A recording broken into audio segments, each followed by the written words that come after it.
ওকে ওকে। সব প্রিয় শিক্ষার্থী, সবাইকে সালাম জানাচ্ছি, আসসালামু আলাইকুম। যারা আসতে শুরু করেছেন এবং আসবেন, পথের মাঝখানে রয়েছেন, আসা মাত্রই যে কাজটি করবেন, শুরুতেই আমাকে জানাবেন কে কোথায় থেকে ক্লাস করছেন এবং আমাকে দেখতে পাচ্ছেন কিনা, শুনতে পাচ্ছেন কিনা। পাশাপাশি অবশ্যই কর্ডিয়ালি সবাইকে রিকোয়েস্ট যে ক্লাসটি ঢোকার পরে অবশ্যই ক্লাসটি শেয়ার দিয়ে রাখবেন, শেয়ার দিবেন যাতে অন্যরা দেখতে পায়। বেশি জন দেখতে পাইলেই আমাদের সার্থকতা। তো শুরুতেই আমাকে জানাতে হবে আজকে আমাদের সেই ক্লাস যেটা প্রতিশ্রুতিবদ্ধ ছিলাম যে মেম্বারদেরকে হলেই আমরা সমাসের ক্লাস শুরু করব।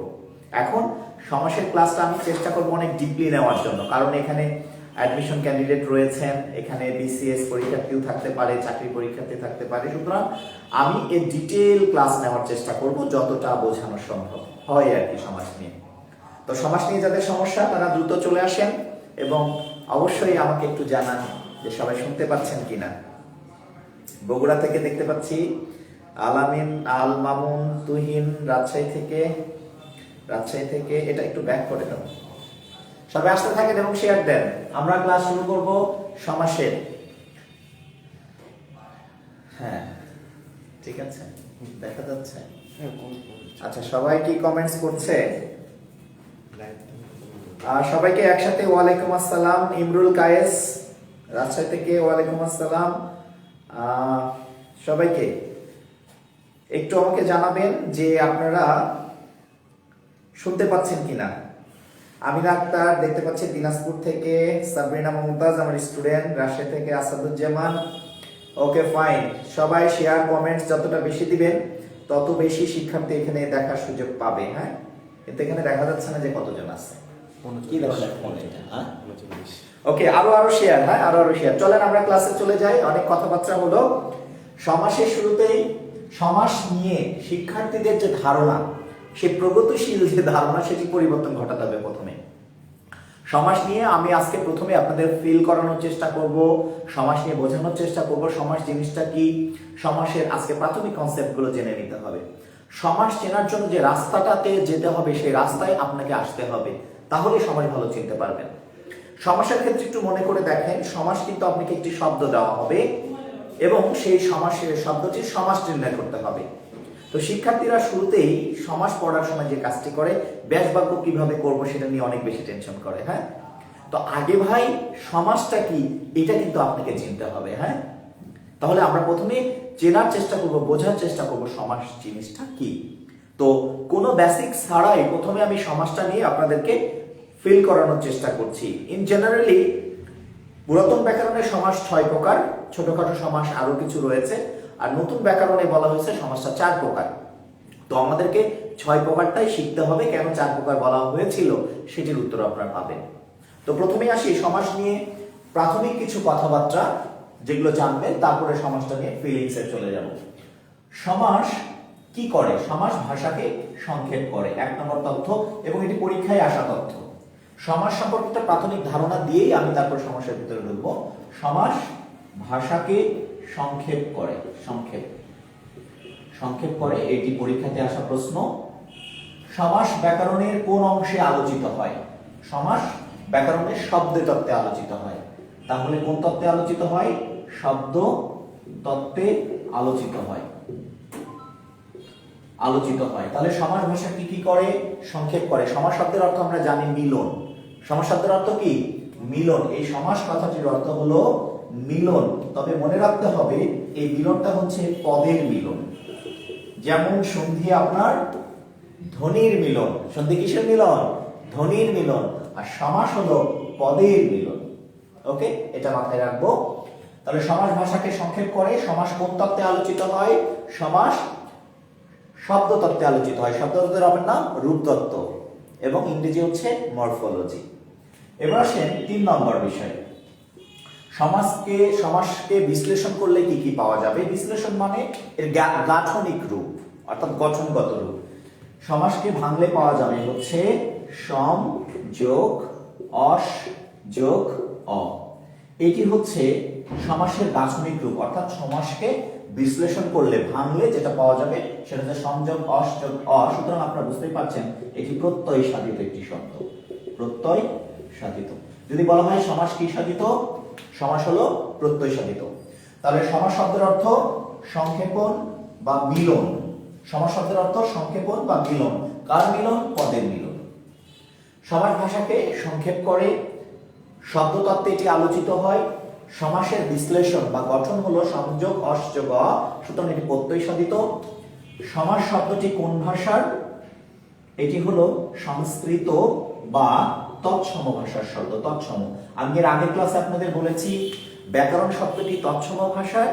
ব্যাকরণ যেহেতু মা, সেহেতু ব্যাকরণের সমস্ত টপিকগুলো সংস্কৃত ভাষার শব্দ। ওকে, যদি বলে আপনাকে এটি কি জাতীয় শব্দ, কি জাতীয় শব্দ, তাহলে বলবেন পারিভাষিক শব্দ। পারিভাষিক শব্দ। যদি কোনো কারণে প্রশ্ন করে সমাস কি জাতীয় শব্দ, তাহলে অ্যান্সারটি হবে পারিভাষিক। আর সমাস কোন ভাষার শব্দ, তাহলে হবে সংস্কৃত বা তৎসম ভাষার শব্দ। তাহলে সমাস সম্পর্কে প্রাথমিক একটা গাঠনিক কাঠামো যে শিখলাম, এটা হয়তো অনেকে জানেন, হয়তো হতে পারে অনেকে জানেন না। ভাই এই জায়গাগুলো থেকেও কিন্তু পরীক্ষায় প্রশ্ন আসে। সমাস শব্দের অর্থ কি? মিলন। সমাস কিসের মিলন? বর্ণের, শব্দের, পদের। হ্যাঁ, এটা পদের মিলন।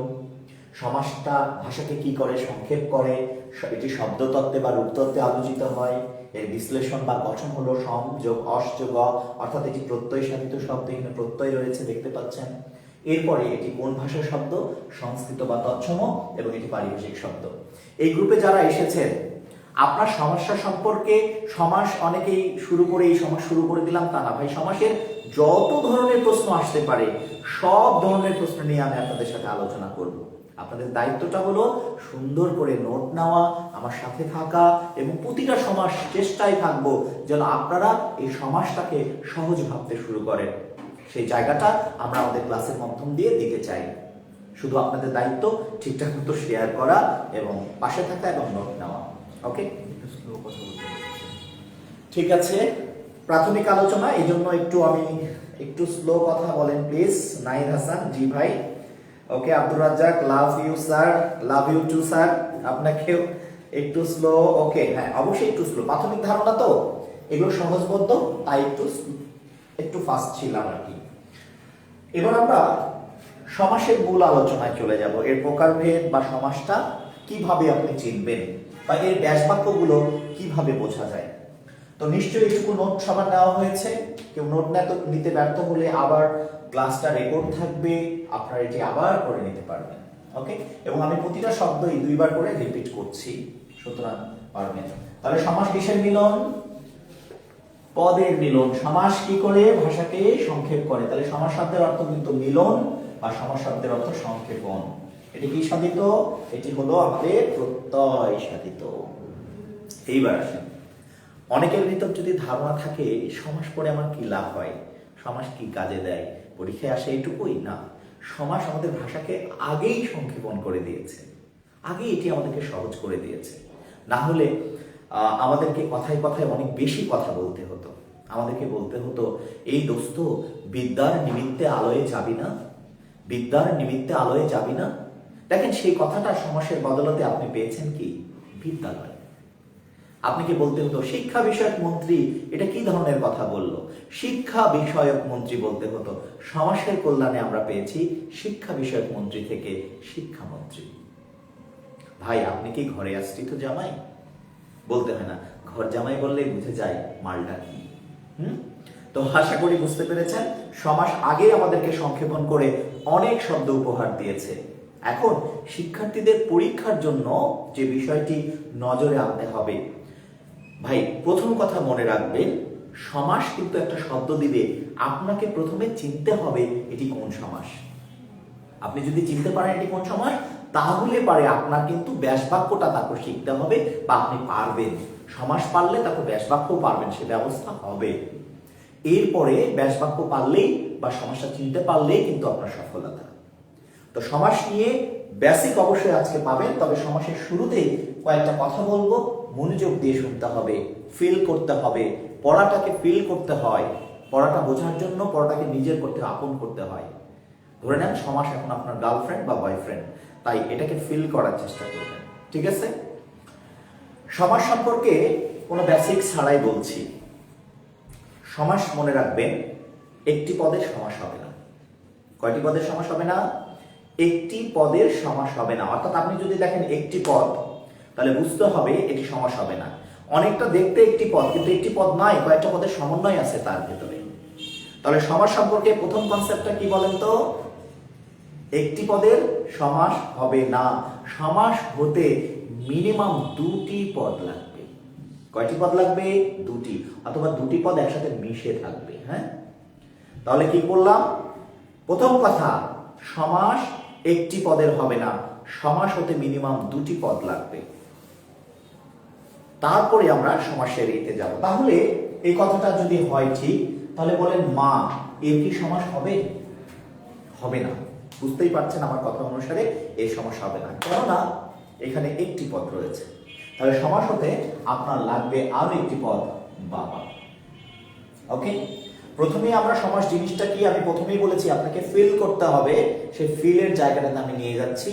তার প্রথম কনসেপ্ট, একটা পদ থাকলে তার সমাসটি কোনো মতেই হবে না, মিনিমাম দুটি পদ লাগবে।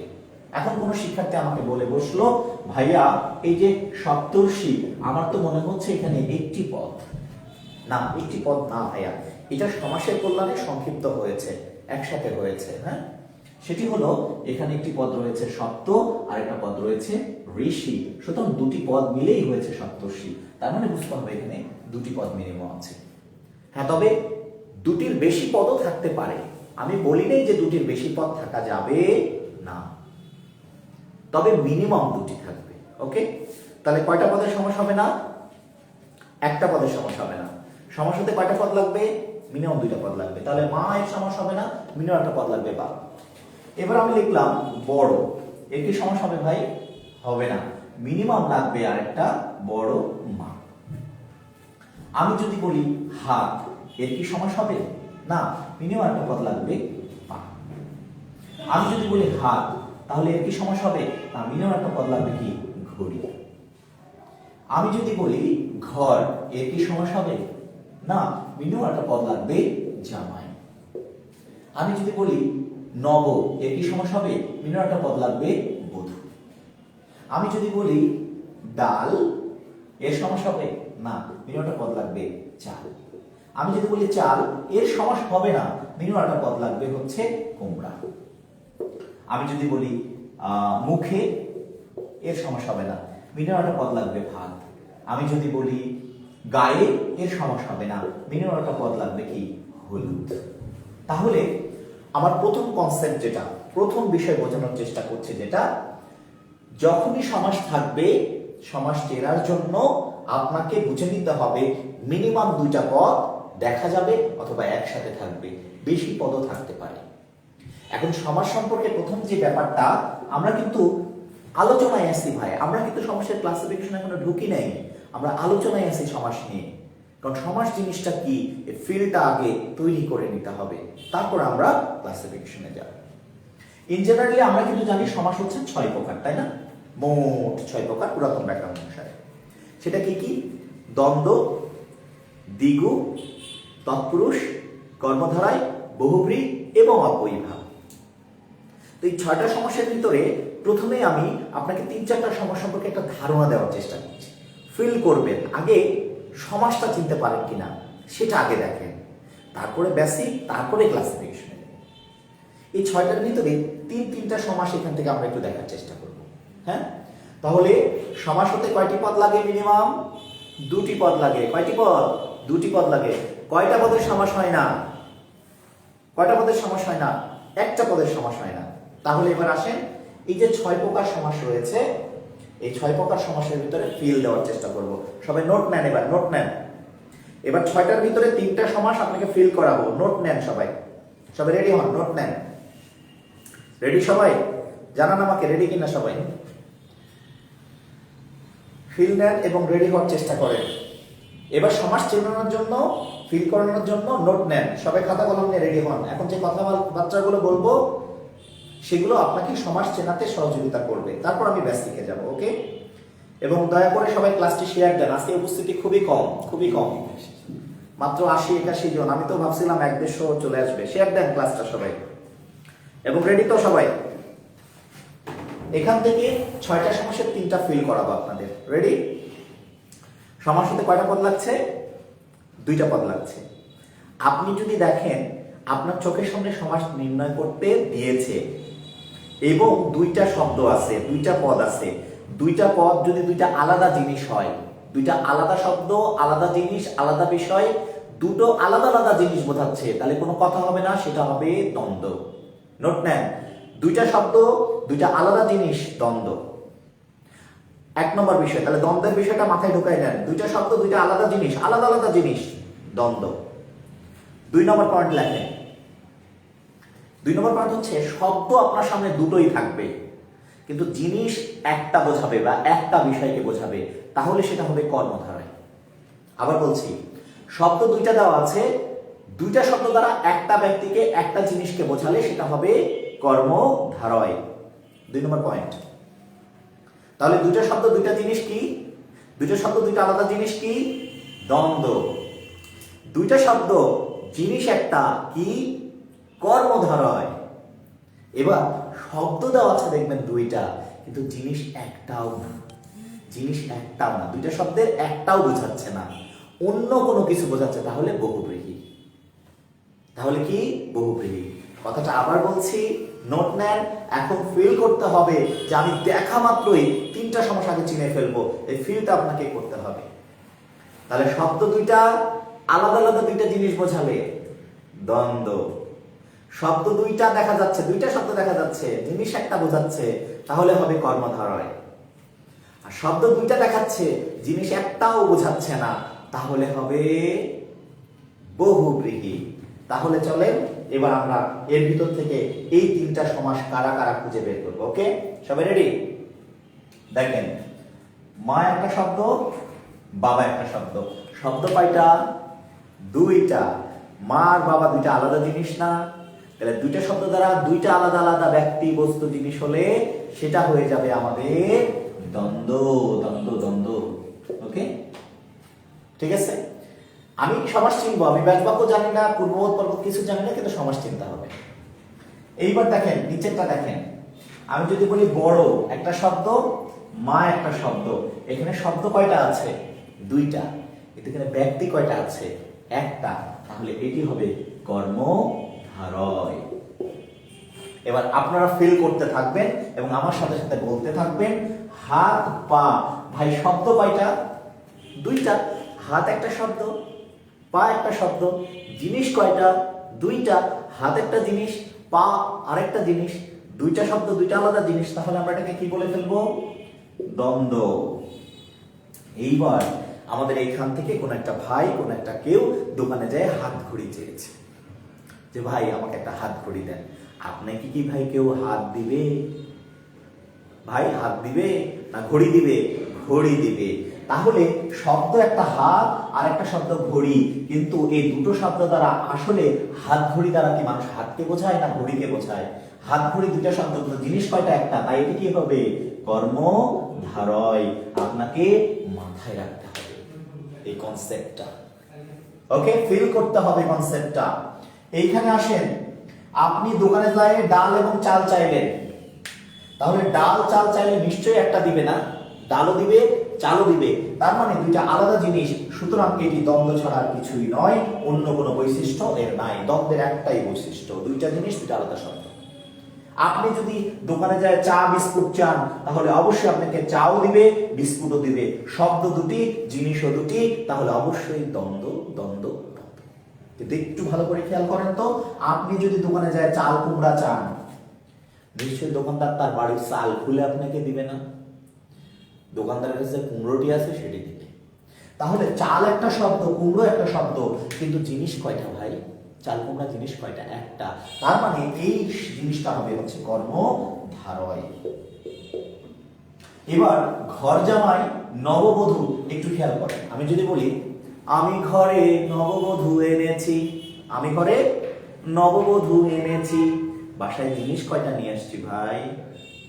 নব একটা শব্দ, বধূ একটা শব্দ, শব্দ 2টো হতে পারে, কিন্তু বাসায় কিন্তু জিনিস আমি একটাই নিয়ে আসছি। নববধূ শব্দ, নব একটা শব্দ, বধূ একটা শব্দ। দেখতে পাচ্ছেন, নব একটা শব্দ, বধূ একটা শব্দ, কিন্তু আমি বাসায় কিন্তু এক ফ্যান বই নিয়ে আসছি। বই না, সরি বউ। তাহলে এটি কোন সমাস হওয়া উচিত? অবশ্যই বুঝতে পেরেছেন। এবার আমাকে একটু চট করে জানাবেন, ঘর জামাই। তাহলে শব্দ কয়টা ভাই? ঘর একটা শব্দ, জামাই একটা শব্দ, দুটো শব্দ না? কিন্তু ঘর জামাই মাল কয়টা, জিনিস কয়টা? একটু উত্তর করবেন। যদি জিনিস একটা হয় কর্মধারায়, না হলে দ্বন্দ্ব। তাহলে ঘর জামাই দ্বন্দ্ব হবে না কর্মধারায় হবে? আমাকে একটু জানাতে থাকেন কমেন্টসে, জানাতে থাকেন। ইনশাআল্লাহ আমরা কতজন এখানে? কম দেখাচ্ছে। হ্যাঁ, 99। আচ্ছা যাক, 100 পার হবে না আজকে? 100 দেখবেন আজকে? শেয়ার দেন। এই তো হয়ে যাচ্ছে, 100 হয়ে যাচ্ছে। শেয়ার দেন। এই তার আগে লেখেন, ঘর জামাই দ্বন্দ্ব হবে না কর্মধারায় হবে? কথা কন, উত্তর কি দিয়ে দিছেন? গায়ে হলুদ কোন বেটা লিখছে রে কর্মধারায়? এই যে সাবরিনা মমতাজ গায়ে হলুদ কর্মধারায় লাগছে। সাবরিনা মমতাজরা মায়ের হবে, মায়ের। আমি গায়ে হলুদ এখনো পড়াইনি। ঘর জামাই কি হবে সেটার উত্তর দেন। দেখো তো উত্তর দিচ্ছে। তোমারটা দেখা যাচ্ছে না? সবাই কর্মধারায়। কর্মধারায় কেন কর্মধারায়? কারণ শব্দ দুইটা, মাল কিন্তু ভাই ওখানে একখানি রয়েছে, ঘর জামাই, the great man all over the world. হ্যাঁ, আশা করি ফিল করতে হবে ভাই। আপনাকে সমাস দিবে, আপনার চোখের সামনে এই জায়গায় অবশ্যই থাকতে পারে একটা শব্দ, যে আকাশ, একটা শব্দ থাকতে পারে বাতাস। অবশ্যই আকাশ এবং বাতাস এক জিনিস নয়। একটা আকাশ আর একটা বাতাস দুটো আলাদা জিনিস, তাই দ্বন্দ্ব হতে হবে। কিন্তু যখন আপনার চোখের সামনে থাকবে নীল আর চোখের সামনে থাকবে আকাশ, দুইটা মিলে নীল আকাশ। নীল একটা শব্দ, আকাশ একটা শব্দ। কিন্তু নীল আকাশ বলতে কিন্তু আমি শুধু একটা জিনিসকে বুঝিয়েছি। আমি যদি কোনো ছেলেকে ক্লাসরুমে বলি, মেয়েকে বলি, তুমি তো বেশ সহজ সরল, তাহলে সহজ একটা শব্দ, সরল একটা শব্দ, এই যে কনসেপ্টটা দিলাম, দেখবেন যে সমাসে ঢুকে এটা কি পরিমাণ কাজে দেয়। অনেক সময় ব্যাকরণকেও এই কনসেপ্ট হার বানাই দিবে। কারণ ব্যাকরণে পরপদ প্রধান বলবে কর্মধারয়, পরপদ প্রধান না এমন শব্দ খুঁজে বের হবে। তখন এই কনসেপ্টটা, শব্দ দুটা, জিনিস একটা, এটা ব্যাপক কাজে দিবে। তাহলে আমি যদি কাউকে বলি তুমি তো বেশ সহজ সরল, তাহলে শব্দটা ব্যবহার করেছি সহজ এবং সরল। সহজ সরল আমি দুইজনকে বোঝাইছি না একজনকে বোঝাইছি? একজনকে। যখনই একজনকে বুঝেছি তখন সেটা হয়ে যাবে কর্মধারয়। আশা করি আপনারা ব্যাপারটা বুঝতে পারছেন, ফিল করতে পারছেন। তার মানে আপনার চোখের সামনে যে শব্দগুলো দেওয়া থাকবে, এর ভিতরে তিনটা সমাসের ভিতরে অলরেডি দুইটা সমাস বের করার একটা রাস্তা আমি আপনাকে আপাতত দেখালাম। আমি কিন্তু এখনো সমাসের কোনো বেসিকে যাই নাই, আমি ব্যাসবাক্যে চেনাই নাই স্টুডেন্টকে। কিন্তু শিক্ষার্থী শব্দ দেখে দেখে চিনতে পারবে। এক জায়গায় লেখা আছে গোলাপ ফুল। কি ফুল? গোলাপ ফুল। তাহলে এখানে শব্দ কয়টা রে বাবা? শব্দ কয়টা? দুইটা। কিন্তু গোলাপ ফুল জিনিস কয়টা? একটা। কর্মধারায় হয়ে যাবে। আমি কোনো এইখানে কার কাছে গেলাম, এই তোমার হাত পাখাটা আমারে দাও তো, হাত পাখাটা দাও। কোনো মেয়েকে বললাম, এই তোমার হাত পাখাটা দাও। ওই মেয়েকে আমাকে হাত দিবে? ভাইয়া হাতটা ধরে, কখনোই দিবে না। তাহলে হাত পাখা বললে আসলে হাত দিবে না, আমাকে পাখাটা দিবে। তাহলে হাত পাখা দুটো শব্দ হতে পারে, কিন্তু জিনিস কিন্তু একটা। তাহলে এটি কর্মধারায় হতে হবে। হাত চালিত, পাখা, হাত পাখা, মধ্যপদ দুটি কর্মধারা। তো কর্মধারায় ফিলটা নিয়ে আসেন। এবার আসেন, তাহলে কয়টা সমাস সম্পর্কে আপনাকে ধারণা দিতে পেরেছি এখন আপাতত বেসিক ছাড়াই? দুটো সমাস। এখানে নিচে লেখা ছিল, উপরে লিখলাম গায়ে হলুদ লেখা ছিল মুখে ভাত লেখা ছিল, আরো একটা শব্দ লিখবো কানা কানি, আর একটা শব্দ লিখবো।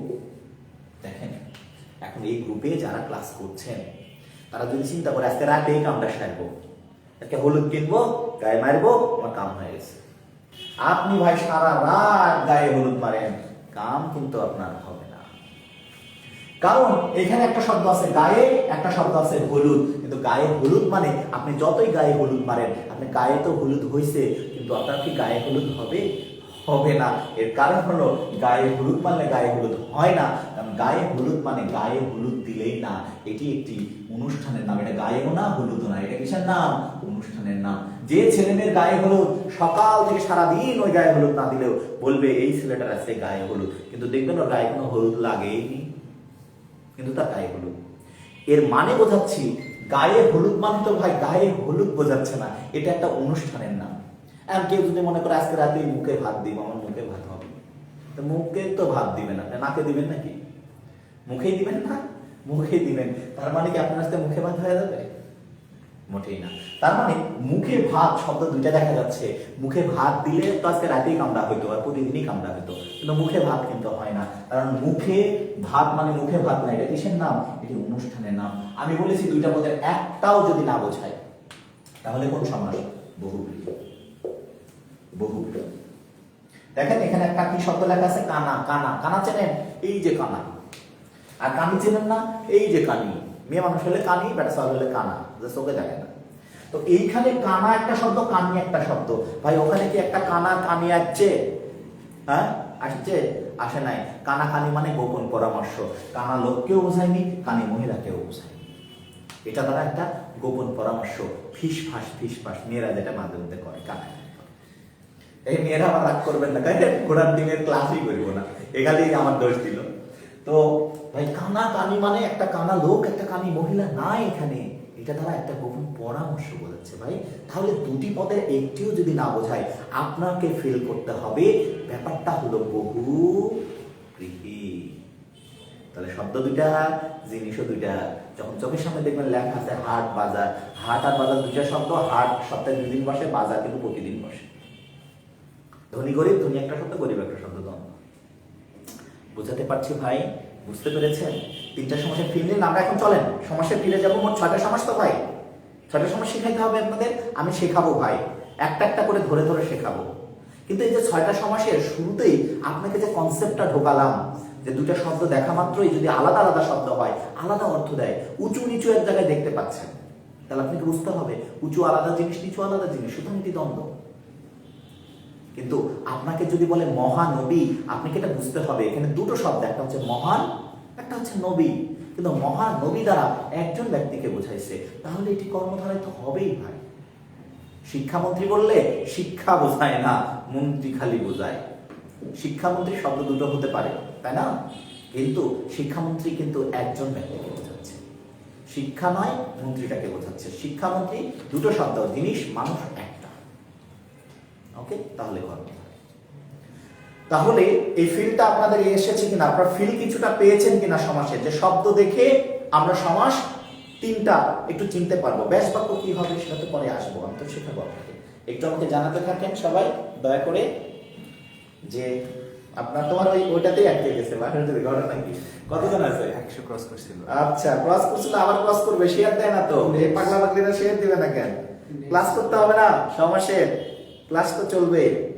একটু আমাকে জানান যে সমাসের সম্পর্কে প্রাথমিক যে ফিলটা, এটা পেয়েছেন কিনা, এটা বুঝতে পেরেছেন কিনা একটু জানান। ওকে, আমরা মুছে এবার সমাসের বেসিক জায়গায় চলে যাব। তাহলে সমাস ভাষাকে কি করে প্রথম থেকে একবার রিভিউ দেই। সমাস শব্দের অর্থ সংক্ষেপণ, মিলন। সমাস শব্দের অর্থ সংক্ষেপণ, মিলন বা একপদীকরণ, তাই না? সমাস কি সাধিত? প্রত্যয় সাধিত, লিখে দিয়েছি প্রথমে। এরপরে সমাস কোন শব্দের, কোন ভাষার শব্দ? এটি তৎসম ভাষার শব্দ, কারণ ব্যাকরণ তৎসম, তার মানে ব্যাকরণের ভিতর সবই তৎসম। এটা কি জাতীয় শব্দ বললে? পারিভাষিক শব্দ। ওকে, এবার সমাস মোট 6টা যে প্রকার রয়েছে পুরাতন ব্যাকরণ অনুসারে, আমি সেই 6টা প্রকার আপনাদের পড়াবো। তবে পড়ানোর আগে যে কাজটি করতে হবে, একটা বেসিক দিতে হবে। সমাস চেনার জন্য যে পদগুলো লাগবে সেটাতে চলে যাব। সবাই লিখবেন খাতায়, হ্যাঁ লেখেন সবাই, লেখেন মৌ আশ্রিত মাসি। এবার একটু বেসিক দিয়ে নি, তারপর আমরা সমাসের ভিতরে ঢুকবো। মৌ আশ্রিত মাসি, মৌ মাসি। লেখেন সবাই, লিখবেন এবং খুঁটে খুঁটে লিখবেন এবং যা যা জানার জানবেন। নানা আঙ্গিকে প্রশ্ন হবে। এই সমসমান পদ, সমস্ত পদ, ব্যাস বাক্য, পূর্বপদ, পরপদ থেকেও কিন্তু কি প্রশ্ন হয়ে থাকে। পাশাপাশি পূর্বপদ পরপদ চিনলেই কিন্তু সমাসটা চেনা সহজ হবে। তাই চলেন, নিশ্চয়ই এটা লেখা হয়েছে, একটু জানাবেন। জানাবেন মৌ আশ্রিত মাসি, মৌমাছি, এটা লিখবেন। হয়েছে? হ্যাঁ বলুন। এই যে মৌ আশ্রিত মাসি, এই পুরোটা অন্য কালি দিয়ে দিই আবার, এই পুরোটাকে আমরা বলবো ব্যাস বাক্য। ব্যাস বাক্য। এই ব্যাস বাক্যের এই পুরোটাকে কিন্তু, যেটা কোনো শব্দকে বিস্তৃতি রূপে ভাঙে, অর্থাৎ ঘর জামাই বললে এটাকে যে ভাঙবেন, ঘরে আশ্রিত জামাই, এই পুরোটাকে, অথবা মহান যে নবী, এই পুরো বিস্তৃতি ব্যাখ্যামূলক যে অংশটুকু, এই যে মৌ আশ্রিত মাসি, এটাকে বলা হবে ব্যাস বাক্য। এর আরেকটা নাম আছে বিগ্রহ বাক্য, এর আরেকটা নাম আছে সমাস বাক্য। তাহলে আমরা জানলাম এই পুরোটার নাম কি? এই পুরোটার নাম হলো ব্যাস বাক্য, বিগ্রহ বাক্য বা সমাস বাক্য। ঠিক আছে? এইবার ব্যাস বাক্যের ভিতরে যে পদগুলো থাকবে কি কি আছে? এই যে মৌ আছে, এই যে আশ্রিত আছে, এই যে মাছি আছে। ব্যাস বাক্যের ভেতরে যে পদগুলো আছে সেই পদগুলোকে আমরা বলবো সমস্যমান পদ। সমস্যমান পদ। ব্যাস বাক্যের ভিতরে যতগুলো পদ থাকবে সেই পদগুলোকে আমরা বলবো সমস্যমান পদ। তাহলে ভাইরা আমার, বোনেরাও আমার, মৌ একটা সমস্যমান পদ, আশ্রিত একটা সমস্যমান পদ, মাছি একটা সমস্যমান পদ। ঠিক আছে? তাহলে এই পুরোটার নাম কি? ব্যাস বাক্য। ব্যাস বাক্যের অপর নাম বিগ্রহ বাক্য। বিগ্রহ বাক্যের অপর নাম সমাস বাক্য। এই ব্যাস বাক্যের ভেতরে যতগুলো পদ থাকবে, ততগুলোকে বলবে কি পদ? সমস্যমান পদ। তাহলে স্পেসিফিক ভাবে মৌ একটা সমস্যমান পদ, আশ্রিত একটা সমস্যমান পদ, মাছি একটা সমস্যমান পদ। এই সমস্যমান পদগুলো মিলে যে পদটি তৈরি করেছে তাকে আমরা বলবো সমস্ত পদ। কি পদ? সমস্ত পদ। তাহলে আমরা যেটা দেখি সমাস নির্ণয় করি, মূলত পরীক্ষায় থাকবে এই সমস্ত পদটা। ওকে? তাহলে সমসমান পদগুলো মিলে যে পদটি তৈরি করেছে তার নাম কি? সমস্ত পদ। এই সমস্ত পদের ভেতরে মৌটা হচ্ছে আমাদের পূর্বপদ এবং মাছি হলো পরপদ। এখানে কি দেখা যায়? দেখা যায়, দেখা যায়। তুমি কি চলে যাচ্ছ? বসো, শেষ করি। দাও।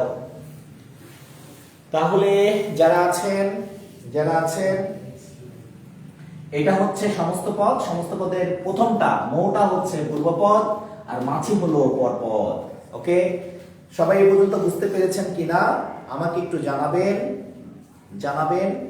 পূর্বপদ এবং পরপদ, তার মানে আপনাকে যখন সমাস নির্ণয় করতে দিবে, সমস্ত পদ দিবে। আপনাকে যদি দেয় নদী মাতৃক, আপনাকে যদি জিজ্ঞেস করে পূর্বপদ কোনটা, নদী পূর্বপদ আর মাতৃক পরপদ।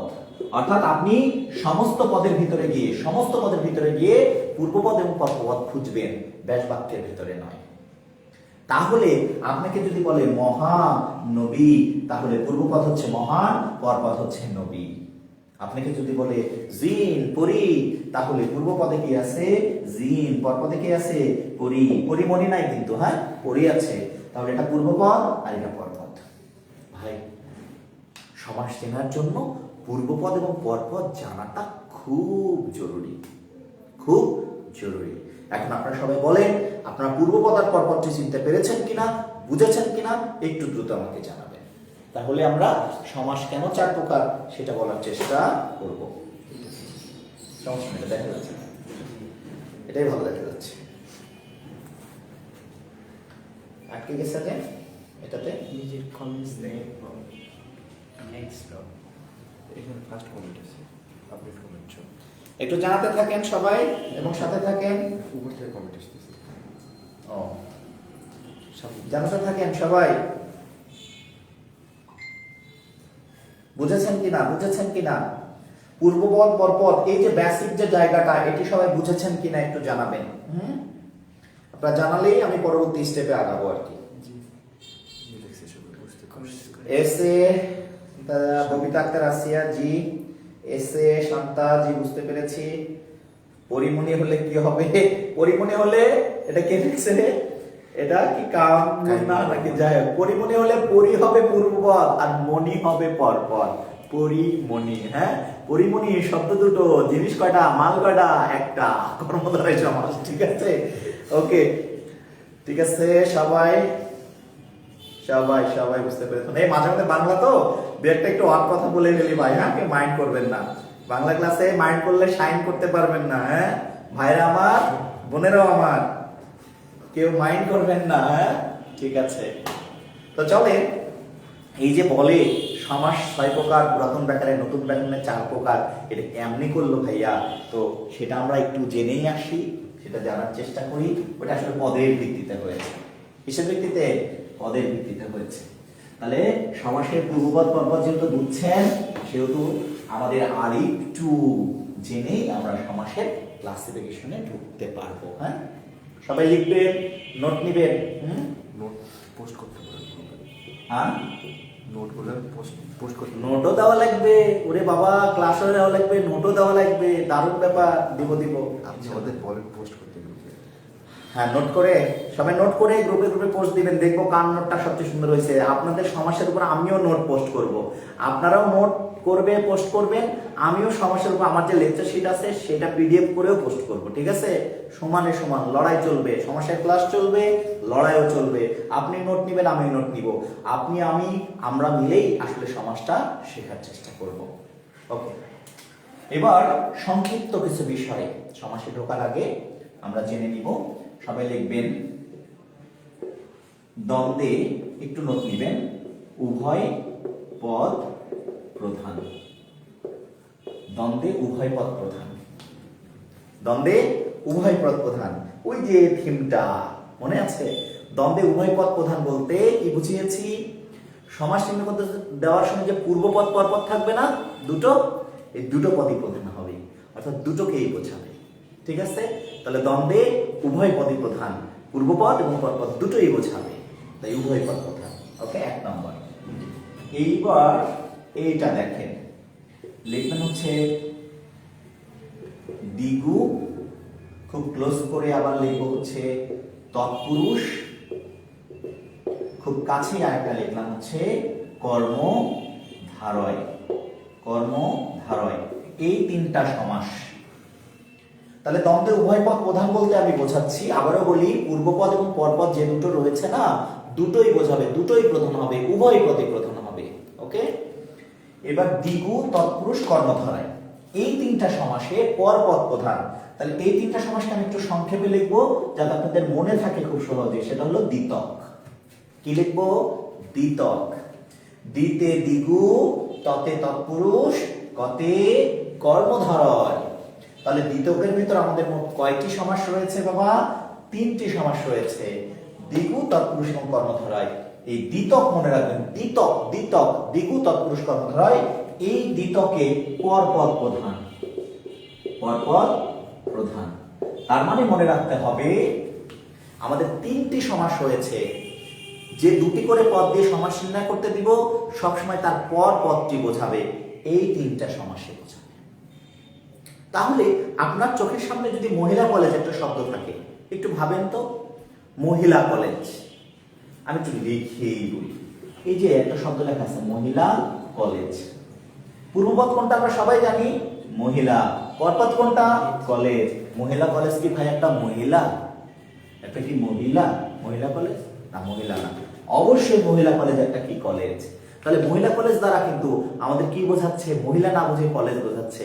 মহিলা কলেজ একটা কলেজ, তাহলে এইখানে খেয়াল করতে হবে পর পদটা কিন্তু বোঝাচ্ছে। তার মানে মহিলা কলেজ অবশ্যই এই 3টা সমাসের মধ্যেই হবে। আমি বলিনি কোনটা হবে, তবে যেহেতু মহিলা কলেজ একটা মহিলা না একটা কলেজ, যেহেতু পরপদ প্রধান বুঝাইছে, সেহেতু এই 3টা সমাসের মধ্যেই হতে হবে, কেননা এই 3টা সমাসে পরপদটি প্রধান। কোন সমাস সেটা আমরা পরে জানব। তাহলে বলেন তো কয়টা সমাসে পরপদ প্রধান? কয়টা সমাসে পরপদ প্রধান? লেখেন, আপনাদের একটু কষ্ট দিয়ে নি। কয়টা সমাসে পরপদ প্রধান লেখেন। কতজন আছে? 84। তাকে কমে যান। ওকে, বলেন পরপদ প্রধান কয়টা সমাসে? 3টা। একজন লিখেছেন নাহিদা আক্তার লিজা, 3টা লিখেছেন। ওকে। আর সময় সুযোগ ক্লাসের গ্যাপ পেলে লিখবেন, কে কোথা থেকে ক্লাস আপনারা দেখেছেন লিখবেন। দূর দূরান্ত থেকে ক্লাস দেখলে ভালোই লাগে যে এখান থেকে দেখেছে, ওখান থেকে দেখেছে। হ্যাঁ, তখন শিক্ষার্থীদের সাথে আস্তে আস্তে আপনাদের সাথে আন্তরিকতা বাড়বে। হ্যাঁ, ওকে, অনেকে লিখছেন 3টা, থ্যাংক ইউ। আমি জানি যে পারবেন, তাও দিচ্ছি। ওকে, এবার আসেন, তাহলে এই 3টা সমাস গেল। পরপদ প্রধান। এবার বহুব্রীহি, বহুব্রীহিতে কোনো পদই প্রধান নয়, কোনো পদই প্রধান না, কোনো পদ প্রধান নয়, এই বৈশিষ্ট্য রাখবেন, প্রধান নয়। কোনো পদ প্রধান নয় মানে বহুব্রীহিতে যে দুটি পদ থাকবে ওই দুটা পদের একটাও বোঝাবে না। বহুব্রীহিতে যে দুটা পদ থাকবে সেই দুটা পদের একটাও বোঝাবে না। একটু আগে আমরা দেখেছি গায়ে হলুদ, দুইটা পদ, গায়েও না হলুদও না, অনুষ্ঠান।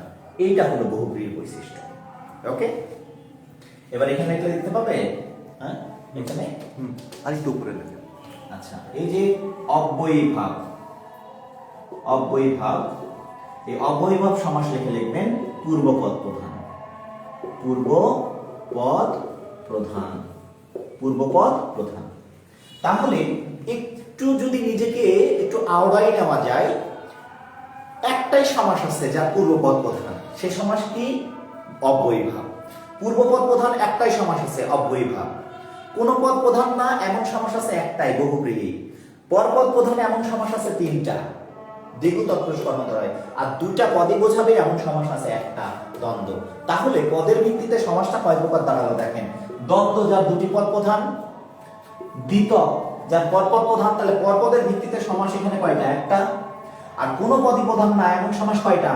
একটা। আর পূর্বপদটি প্রধান এমন সমাস কয়টা? একটা। 1 2 3 4। তাহলে পদের ভিত্তিতে সমাস দিয়ে দাঁড়ালো কয়টা? 4 প্রকার।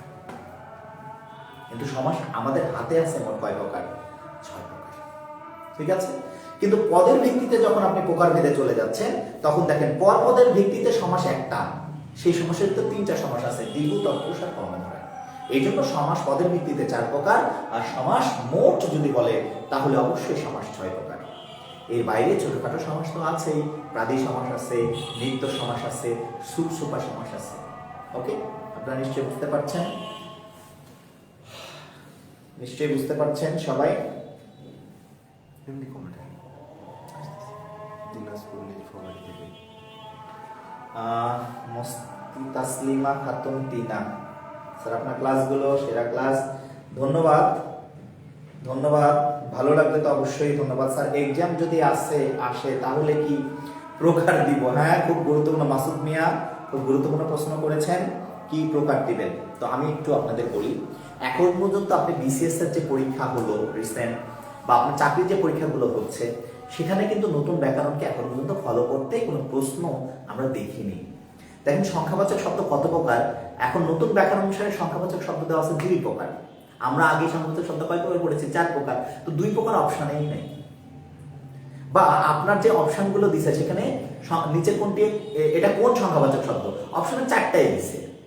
এই যে অঙ্কবাচক, তারপরে ক্রমবাচক, পূরণবাচক, তারিখবাচক, 4টা অপশনে দিছে। অর্থাৎ এখন পর্যন্ত চাকরির পরীক্ষায় নতুন ব্যাকরণটাকে ফলো করতে দেখা যাচ্ছে না।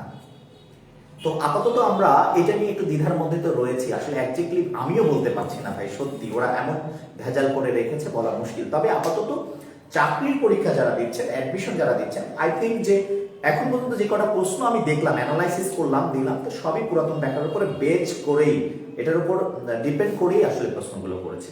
সুতরাং আমরা পুরাতন ব্যাকরণটাকে ফলো করব। প্রশ্ন 1 বছর দেওয়া শুরু করলেই কিন্তু আমরা বুঝে যাব যে কোন ব্যাকরণটা ফলো করছে। তবে করার কথা নয়, কারণ নতুন ব্যাকরণটা অনেকের কাছে অ্যাকসেপ্টেন্সিটা নাই, একদমই যৌক্তিকতা বর্জিতও কিছু হয়েছে, কিছুটা যৌক্তিকও হয়েছে। হ্যাঁ, তো আমরা আপাতত পুরাতনটাই ফলো করতে থাকি ভাই। যদি আপডেট হয়, কোনো চেঞ্জ হয়, এই যে গ্রুপের সাথে আপনারা আছেন, আমার যদি কখনো মনে হয় যে না পুরাতন ব্যাকরণটা বাদ দিয়ে নতুনটা ফলো করতে হবে, তাহলে অবশ্যই আমরা সেটা কি করব বলে দিব। ওকে, তাহলে আজকে আমরা প্রথমেই শুরু করব 6টা প্রকারের ভিতরে। কয়টা বাজে একটু আমাকে জানাবা? 7:46। তোমার তো যেতে হবে না, তাহলে তুমি যাও, সাবধানে যেও। আচ্ছা, তাহলে আমরা প্রথমেই দ্বন্দ্বে চলে যাব। আমরা শুধু দ্বন্দ্বটাই আজকে পড়াশোনা করব। আপনারা তো গ্রুপের সাথে আছেন, আমি যেহেতু ক্লাস সমাজ পুরোটা নিতে চেয়েছি নিব। আজকে সমস্যার বেসিক বোঝাতেই অনেকখানি সময় লেগে গেল, তাই দ্বন্দ্বটা আমরা প্রথমে স্টার্ট করে দিচ্ছি। হ্যাঁ, তারপর নেক্সট ক্লাসে আমরা দ্বিগুর সাথে আস্তে আস্তে অন্যটা করার চেষ্টা করব। দ্বন্দ্বের 1 নম্বর বৈশিষ্ট্য আমাদের হাতে আছে, লিখে নিই, সেটা হলো উভয় পদ প্রধান। হ্যাঁ, উভয় পদ প্রধান। এরপরে আমরা যখন দ্বন্দ্ব চিনতে শুরু করব, বুঝতে শুরু করব, ঠিক তখন আমরা যে কাজটি করব সেটি হলো এর ব্যাস বাক্য কিভাবে হবে ভাইয়া। প্রত্যেকটা সমাস চিনলে ব্যাস বাক্য আপনাকে পারতে হবে। তো প্রথমে আসি দ্বন্দ্বের ব্যাপারটা। দ্বন্দ্ব মানে উভয় প্রতিপ্রধান, মানে যা থাকবে তাই।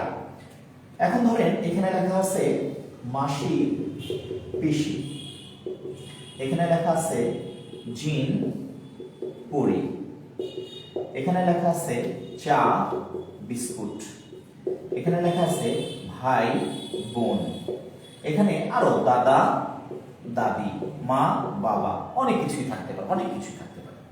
একটু লক্ষ্য করে দেখেন তো ভাই, এখানে মাসি, মায়ের ঘরের মাসি আর বাপের ঘরের পিসি, দুইটা শব্দ, দুইটা আলাদা ব্যক্তি, তাহলে এটি দ্বন্দ্ব। জিন একটা শব্দ, পরি একটা শব্দ, জিন আলাদা জিনিস, পরি আলাদা জিনিস, সুতরাং দ্বন্দ্ব। চা বিস্কুট, দুইটা, চা আলাদা বিস্কুট আলাদা, তাই এটি দ্বন্দ্ব। ভাই বোন, দুটো আলাদা শব্দ, আলাদা মানুষ, তাহলে দ্বন্দ্ব। দাদা দাদি, দুইটা আলাদা শব্দ, আলাদা মানুষ, দ্বন্দ্ব। তাহলে দ্বন্দ্ব চেনাটা কিন্তু অনেক কঠিন নয়। কিন্তু দেখেন পরীক্ষায় অ্যাডমিশন বলেন বা চাকরি পরীক্ষায় বলেন, তখন কিন্তু বলেই দিবে এটা দ্বন্দ্ব, আপনাকে বলে দিবে এটা দ্বন্দ্ব। কিন্তু ভাই দ্বন্দ্ব বলে দিলাম, কি কি নির্ণয় করবো তাহলে? কি নির্ণয় করবেন? আপনাকে বলে দিবে মাসি পিসি কি অর্থে দ্বন্দ্ব, কি অর্থে দ্বন্দ্ব। যখন দেখবেন সম্পর্কের ব্যাপার, হাজবেন্ড ওয়াইফ বা যে জাতিগত যারা কাছাকাছি, চা বিস্কুট যার সাথে সাথে মিলে খাওয়া যায়, বা সম্পর্কে ভাই বোন হাজবেন্ড ওয়াইফ কাছাকাছি সম্পর্কের, একই ধরনের সম্পর্কে, মাসি যে সম্পর্কের, পিসিও একই সম্পর্কের, এটা বাপের দিক থেকে একটা মায়ের দিক থেকে, যখন এইভাবে বা মা বাবা বা চাচা চাচি, এই যে হাজবেন্ড ওয়াইফ সম্পর্ক, ভাই বোন সম্পর্ক বা সম্পর্কের ব্যাপার যাদের মধ্যে আছে বা মিল আছে, সেইগুলো কি দ্বন্দ্ব? সেগুলো হবে মিলনার্থক দ্বন্দ্ব, মিলনার্থক দ্বন্দ্ব। আপনাকে বলেই দিবে এটা কি দ্বন্দ্ব? মিলনার্থক দ্বন্দ্ব। ওকে ভাইয়া, বোনেরাও, ভাইয়ারাও, বোনেরাও, তাহলে আপনার দ্বন্দ্ব চিনলেই শুধু এখানে হচ্ছে না, এখানে এটা কি অর্থে দ্বন্দ্বে সেটা পর্যন্ত আপনাকে চিনতে হচ্ছে। ওকে, এখন ভাই আমরা দ্বন্দ্ব চিনলাম, ব্যাস বাক্য কি করে করব? ভাইরে ব্যাস বাক্য 2 নম্বর বিষয়। এখানে দেখেন যে দুটো শব্দ থাকবে সেই দুটার মাঝখানে শুধু আপনি এবং একটা ও অথবা আর বসাবেন। অর্থাৎ যে দুটি শব্দ থাকবে সেই দুটির মাঝখানে ব্যাস বাক্য করার জন্য জাস্ট এবং ও বা আর বসাবেন। ভাইয়া কোনটা বসাবো? যেটা আপনার ভালো লাগে বসান। তবে সমাস মানে যেহেতু সংক্ষেপণ বা সুন্দর জিনিস, তাই যেটা আপনার বেশি সুন্দর দেখাবে। দেখেন তো, মাসি এবং পিসি ভাল লাগছে না মাসি ও পিসি? মাসি ও পিসি ভাল লাগছে, তাহলে এটির ব্যাস বাক্য করবেন এইভাবে, মাসি ও পিসি। এটা কি করবেন? জিন ও পরি। এটা কি করবেন? চা ও বিস্কুট, ভাই ও বোন, দাদা ও দাদি, এই যে এইভাবে মা ও বাবা। জাস্ট সিম্পল ব্যাস বাক্য দ্বন্দ্বের, এটা খুবই সাধারণ। কিন্তু যে বিষয়টা নজরদারি করতে বললাম সেটা কি, এটা কি অর্থে দ্বন্দ্ব আপনাকে জানতে হবে। এটা মিলনার্থক দ্বন্দ্ব, অর্থাৎ যাদের সাথে মিল সম্পর্কের ব্যাপার আছে সেটা মিলনার্থক দ্বন্দ্ব। বলেই দিবে এটা দ্বন্দ্ব, এটা কি অর্থে দ্বন্দ্ব? মিলনার্থক দ্বন্দ্ব। ওকে, এই একটা গেল, এটা যেমন জানতে হবে, তেমন এই যে যে শব্দ লিখছি, দেখেন শব্দ লিখছি, এখানে লিখলাম উঁচু নিচু, ধনী গরিব, আয় ব্যয়। সবাই লক্ষ্য করবেন, আয় ব্যয়, এগুলো কি দ্বন্দ্ব না ভাই? যেমন রাত দিন, এগুলো কি ভাই দ্বন্দ্ব না? দ্বন্দ্ব না? দ্বন্দ্ব। দেখেন উঁচু এবং নিচু দুটাকে এক জিনিস না আলাদা জিনিস? উঁচু এক জিনিস, নিচু আরেক জিনিস। তাহলে উঁচু নিচু দুটা আলাদা জিনিস, ধনী গরিব দুটা আলাদা জিনিস, আয় ব্যয় দুটা আলাদা জিনিস, রাত দিন দুটা আলাদা জিনিস। কিন্তু দেখেন এটা তো বোঝাই যাচ্ছে দ্বন্দ্ব। এবং এটার ব্যাস বাক্য কি? এই যে সিম্পল, উঁচু ও নিচু। তাহলে এটার ব্যাস বাক্য কি? ধনী ও গরিব, ব্যাস বাক্য কি? আয় ও ব্যয়, ব্যাস বাক্য কি? রাত ও দিন। কিন্তু আপনাকে প্রশ্ন করবে এটা কি অর্থে দ্বন্দ্ব, আপনাকে অ্যান্সার করবে বিপরীতার্থক। বিপরীতার্থক মানে একে অপরের কি শব্দ? বিপরীত শব্দ। তাহলে আপনার যদি পরীক্ষায় চলে আসে এটা না এসে ভালো মন্দ, তাহলে ভালো এক জিনিস, মন্দ আরেক জিনিস, তাহলে এটা কি? দ্বন্দ্ব। তাহলে এটা কি দ্বন্দ্ব? এটা বিপরীতার্থক দ্বন্দ্ব, অর্থাৎ একটা আরেকটার বিপরীত শব্দ, তাই বিপরীতার্থক দ্বন্দ্ব। আপনি কি বুঝতে পারছেন? তার মানে এটি দ্বন্দ্ব যেমন চিন্তা হবে, পাশাপাশি চিন্তা হবে এটি কি অর্থে দ্বন্দ্ব, এটি বিপরীতার্থক দ্বন্দ্ব। ভাই যখন পড়বেন কোনো জিনিস তখন ডিপলি সব জিনিসকে আপনাকে জানতে হবে। দ্বন্দ্ব জানতে হবে, তেমন বিপরীতার্থক দ্বন্দ্ব, মিলনার্থক দ্বন্দ্ব আপনাকে জানতে হবে। এখন আপনাকে যদি বলা হয় যে সুখ দুঃখ, তাহলে আপনাকে এখানে চিনতে হবে সুখ আর এই যে দুঃখ দুইটা এক জিনিস না, দুইটা আলাদা জিনিস। সুখ আলাদা জিনিস, দুঃখ আলাদা জিনিস, তাই এটি দ্বন্দ্ব। কি দ্বন্দ্ব হয়? অবশ্যই এটা বিপরীতার্থক দ্বন্দ্ব, অর্থাৎ একে অপরের বিপরীত শব্দ হলেই বিপরীতার্থক দ্বন্দ্ব। রাত দিন বিপরীতার্থক, ধনী গরিব বিপরীতার্থক। আশা করি বুঝতে পেরেছেন। এখন এগুলো আসলো না, সব শব্দ কি আপনার আসবে? আসবে। এগুলো আসলো না, আপনার এখন দিল হাসি কান্না, এটা কি? এটা দ্বন্দ্ব। এটা কি? বিপরীতার্থক দ্বন্দ্ব। ঠিক আছে, বুঝতে পারছেন? ক্লাসটা কি কন্টিনিউ করবো আর আজকে আরো, না এখান থেকে নেক্সট ক্লাস আবার নিব? বলেন। দ্বন্দ্ব প্রচুর বড়, সময় লাগবে। আমি ক্লাস নিলে ভাই সময় নিয়ে সম্পূর্ণটা নিব, যাতে এখানে যেসব শিক্ষার্থীরা রয়েছে প্রত্যেকেই উপকৃত হতে পারেন, এবং সমাজ থেকে যেন চতুর্দিক থেকে প্রশ্ন আসলে আপনারা অ্যান্সার করতে পারেন। আমি সেইভাবে এখানে পড়াবো। আমি কমিটমেন্ট বন্ধ, আপনারাও ক্লাসে থাকবেন, আপনারা নোট নেবেন। ওকে, তো আমি চাচ্ছি যে আজকে আরেকটু আগে আমি আপনাদের এটা শেষ করব, বিপরীতার্থক দ্বন্দ্ব। আপনারা আমার পড়াটি বুঝতে পারছেন কিনা, প্রশ্ন কিভাবে হবে ধরনটি বুঝতে পারছেন কিনা আমাকে একটু জানাবেন। তাহলে আমরা মিলনার্থক জানলাম, আমরা বিপরীতার্থক জানলাম, বুঝতে পারছেন কিনা একটু জানাবেন। আমরা দ্বন্দ্বটা আর একটু টেনেই আজকে ক্লাসটি শেষ করব। ক্লাস কি কন্টিনিউ করতে বলছে সবাই?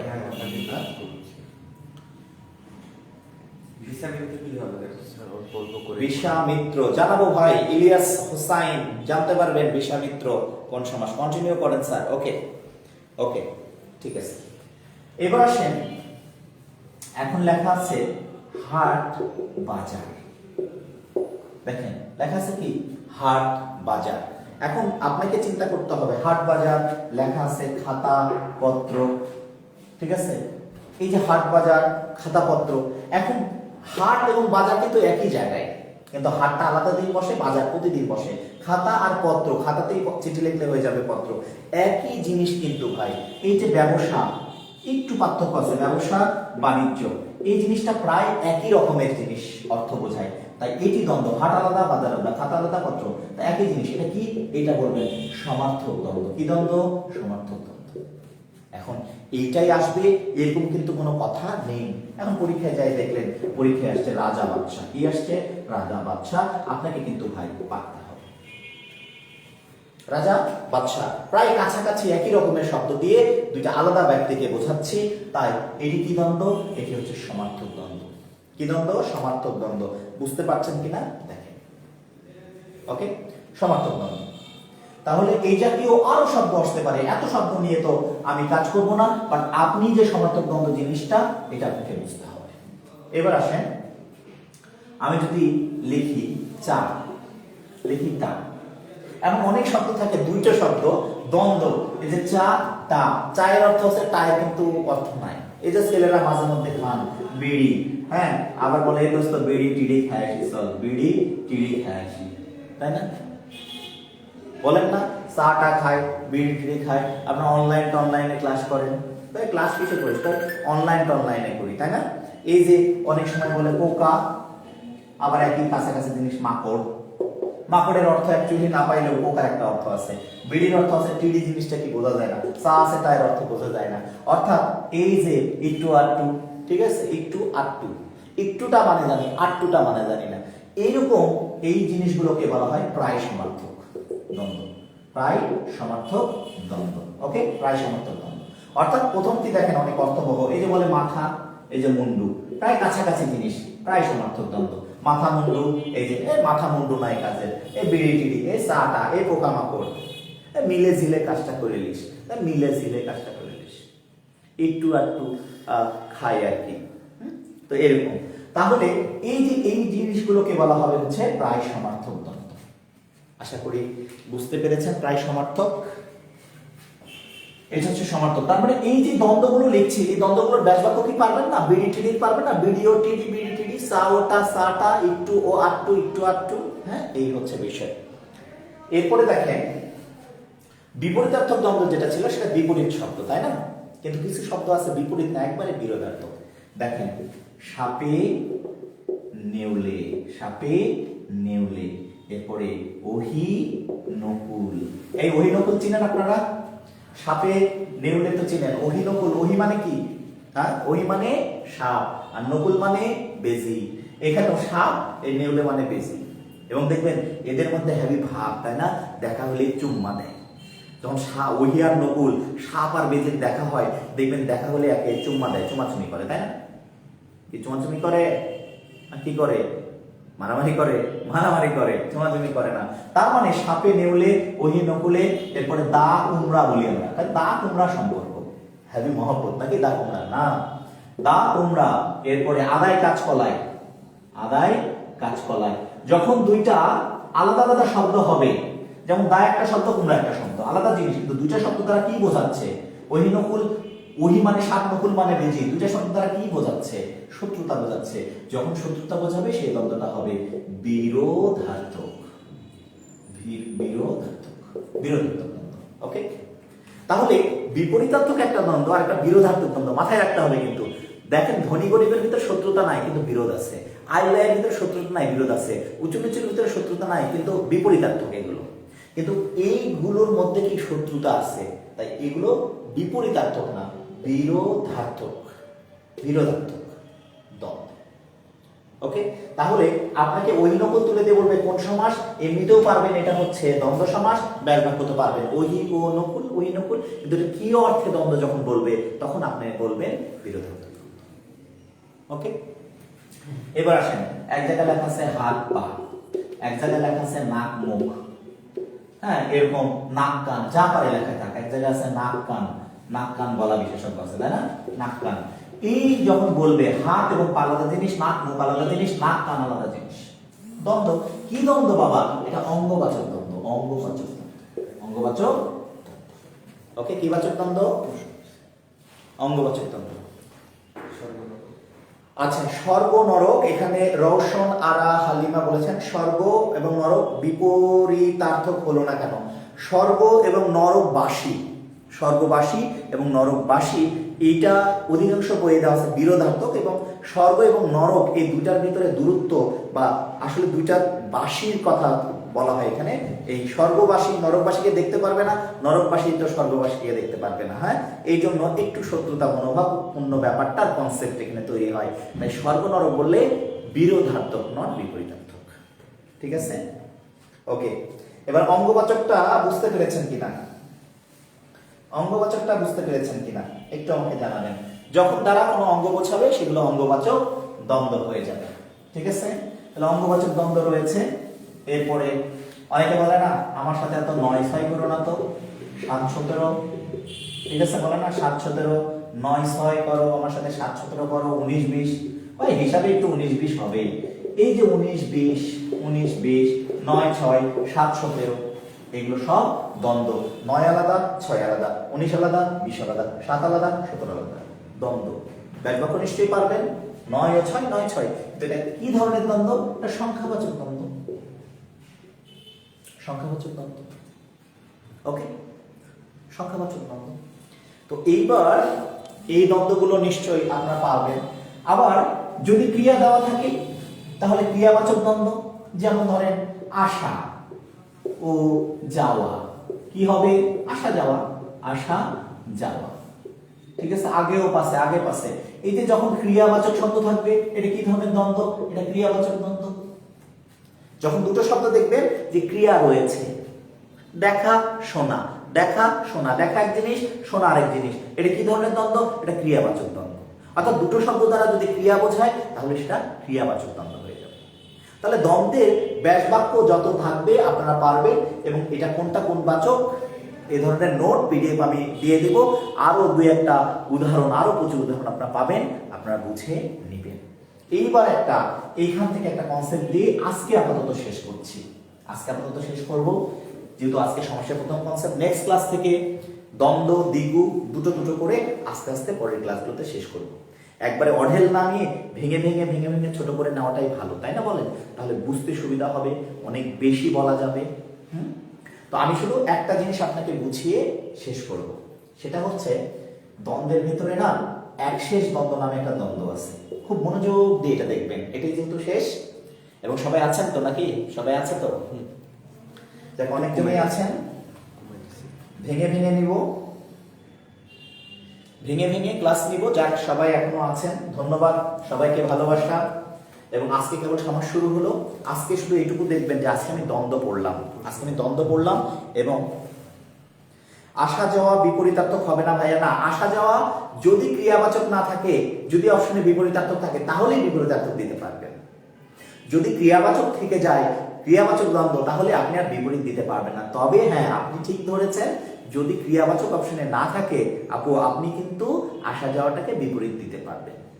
ঠিক আছে, ক্রিয়াবাচক না থাকতে পারবেন, তবে থাকলে পরে কনসেপ্টটা ক্রিয়াবাচক দ্বন্দ্ব। হ্যাঁ, তাহলে এতক্ষণ পর কে সালাম দিল? ওয়ালাইকুম আসসালাম। যাই হোক, আমরা আজকে শেষ করব, এখান থেকে আবার শুরু করব। প্রত্যেকটা দিন একটা একটা করে দরকার হলে নিব, ছোট সমাস হলে 2টা নিব। হ্যাঁ, দেখেন আজকে বুঝবেন যে ভাইয়ের আজকে সমাস ক্লাসটি শুরু হয়েছে, সমাসের একটা কনসেপ্ট নিছি, ফিল করেছি, আজকে দ্বন্দ্ব পড়েছি, দ্বন্দ্বের অনেক উদাহরণ এখানে লিখেছি, আরো আপনি লিখতে পারেন। আমি যে কনসেপ্টটি দিয়েছি দ্বন্দ্ব মানে এরকম হবে, সেটা আপনি বুঝলেন কিনা এবং দেখে চিনতে পারছেন কিনা সেটি আমরা জানি।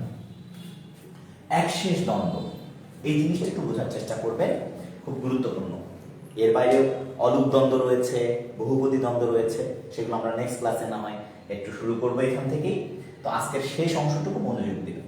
দেখেন, হতে পারে এরকম একটা জিনিস, যাও একশেষ দ্বন্দ্ব জিনিসটা কি সেটা বোঝাচ্ছে। হ্যাঁ, একশেষ দ্বন্দ্ব জিনিসটা যদি একটু ধরতে পারেন, চট করে ধরে ফেলতে পারবেন। একশেষ দ্বন্দ্ব জিনিসটা কি? যদি বলে যাওয়া ও আসা, তাহলে এখানে যদি আমি লিখি যাওয়া আসা, যে কোনো শিক্ষার্থী এই যাওয়া আসা দেখে বুঝতে পারবে এটি একটু ক্রিয়াবাচক দ্বন্দ্ব, অর্থাৎ সাধারণ একটা দ্বন্দ্ব। কিন্তু যাওয়া আসা এই ব্যাস বাক্যটাকে যাওয়া আসা সমস্ত পদ না করে এটা সমস্ত পদ যদি আমি করি যাতায়াত, খেয়াল করেন কি করলাম? যাতায়াত। দেখেন, যাওয়া আসায় কিন্তু যাওয়া আসা হলে ক্রিয়াবাচক দ্বন্দ্ব বা এটা একটা সাধারণ দ্বন্দ্ব, কিন্তু যাওয়া এবং আসাকে আমি যখন একসাথে করে দিলাম কি যাতায়াত, খেয়াল করেন যাতায়াত, তাহলে যাতায়াত করি আমি এখান থেকে প্রতিদিন রাজশাহী বা নওগাঁ যাতায়াত করি, তার মানে কি আমি যাই না আসিও? আসিও। তাহলে দেখেন যাতায়াত শব্দটার ভিতরে যাওয়াও আছে আসাও আছে, কিন্তু কিভাবে আছে? একসাথে আছে, তাই এটা একশেষ দ্বন্দ্ব। যদি আপনাকে বলে যাওয়া আসা কোন দ্বন্দ্ব? ক্রিয়াবাচক বা সাধারণ দ্বন্দ্ব, কিন্তু যাওয়া ও আসা যাতায়াত কোন দ্বন্দ্ব? যাওয়া আসা একসাথে যে শব্দের ভিতরে আছে সেইটা হলো যাতায়াত। সুতরাং এটা একশেষ দ্বন্দ্ব, কারণ যাওয়া আসা একসাথে আছে। যখন দুটো শব্দ দ্বারা আলাদা আলাদা না করে একসাথে বসিয়ে দিবে, ওইটা দুইটা অর্থই মিনিং করবে, সেটা হবে একশেষ দ্বন্দ্ব। আরো উদাহরণ দিলে বুঝতে পারবেন। তাহলে আমরা বলছি কি একশেষ দ্বন্দ্ব। দেখেন জায়া, জায়া, জায়া মানে জানেন তো? জানেন? বউ, বউ, জায়া মানে বউ। জায়া ও পতি, পতি মানে জানেন? পতি মানে হাজবেন্ড। যদি ব্যাপারটা নিত জায়া পতি, তাহলে বউ আছে বড় আছে, তাহলে এটি সাধারণ দ্বন্দ্ব হতো। কিন্তু দেখেন জায়া ও পতি সমাস একসাথে নিয়েছে কি দম্পতি। দেখেন একজন দম্পতির ভিতরে একটা বউ আছে একটা বড় আছে, একসাথে আছে, তাই এটা একশেষ দ্বন্দ্ব। যদি বলি এইভাবে তুমি আমি এবং সে, এটা দাও তো, তুমি আমি এবং সে, তাহলে এখানে কি হবে? তুমি আমি সে মিলে হয়তো হচ্ছে দ্বন্দ্ব, সাধারণ দ্বন্দ্ব, কিন্তু আমরা বলছি আমরা। তার আমরার ভিতরে তুমিও আছো আমিও আছি সেও আছে, তারা কিভাবে আছে? একসাথে আছে, তাই এটা একশেষ দ্বন্দ্ব। আমি জানি অনেকের ভিতরে প্রশ্ন আসছে যে আমরা তো ভাই নিত্য সমস্যা হয়, কখন নিত্য হয় সেটা নিত্যতে গিয়ে ক্লিয়ার করব। কখন আমরাকে দ্বন্দ্ব করবেন, কখন আমরাকে নিত্য করবেন সেটা নিত্যর দিন ক্লিয়ার করব। ওকে, এখন আপাতত তুমি আমি এবং সে আমরা, এইটা কিভাবে আছে? একসাথে আছে, তাই একশেষ দ্বন্দ্ব। জায়াপতি, জায়াপতি বলে সাধারণ কথা হতো, কিন্তু যখন দম্পতি তখন দম্পতির ভিতরে একসাথে আছে, তাই একশেষ দ্বন্দ্ব। আমার এটি বুঝতে পেরেছেন কিনা জানাবেন। আমি দ্বন্দ্বের সাথে একশেষ দ্বন্দ্বটা ক্লিয়ার করেছি। নিচে এটা সবাই একটু আমাকে জানাতে থাকেন আপনারা এটি বুঝতে পেরেছেন কিনা। যদি বুঝতে পারেন তাহলে একটু জানাবেন, তাহলে আজকের ক্লাসে এখানে ইতি টানবো এবং এরপরে অবশ্যই আগে আগে পোস্ট দেওয়া হবে। আপনারা সবাই থাকবেন। এস এম ও ফারুক, বুঝতে পেরেছি, জি ভাইয়া ক্লিয়ার। আফরিয়া হোসেন, জি ভাইয়া ক্লিয়ার। কবিতা আক্তার আসিয়া, জি। তো আশা করি সবাই এখানে যারা আছেন ক্লিয়ার হয়েছেন। যারা লিখেননি যে কে কোথা থেকে ক্লাস করছেন, ক্লাসের শেষে অবশ্যই লিখে যাবেন যে আপনারা কে কোথা থেকে ক্লাস করেছেন, কারণ ক্লাস শেষে আসলে কমেন্টস গুলো পড়া হয়। তো আশা করি ভাই আপনারা, মিষ্টি অনুভব বলছেন বুঝেছি, হৃদয় খান বুঝেছি, আরিফ বুঝেছি, আমিন আক্তার বুঝেছি, জি, আলামিন সবুজ বুঝেছি। আপনাদের উৎসাহ পেলে আপনারা রেগুলার থাকলে এই সমাসগুলো চলতেই থাকবে ইনশাল্লাহ। হ্যাঁ, রংপুর থেকে বলছেন, ওকে ওকে ওকে। ক্লাস নেওয়ার জন্য আপনাকে অসংখ্য ধন্যবাদ আব্দুর রাজ্জাক ভাই, আপনাকেও ধন্যবাদ এবং আশা করি আপনার সাথে থাকবেন। আজকের সময় এই গ্রুপটিকে অবশ্যই একটু ছড়িয়ে দিতে হবে। যারা এই গ্রুপে নতুন তারা জানেন কিনা, তাদের জন্য প্রতিনিয়ত একটা বিষয় আমি জানানোর চেষ্টা করি। আমার একটি সাধারণ জ্ঞান বই আছে, আজকের সময় যারা নতুন তারা এই বইটি কিনবেন। এই গ্রুপে আমি সাধারণ জ্ঞান ক্লাসও নিব আপনাদের।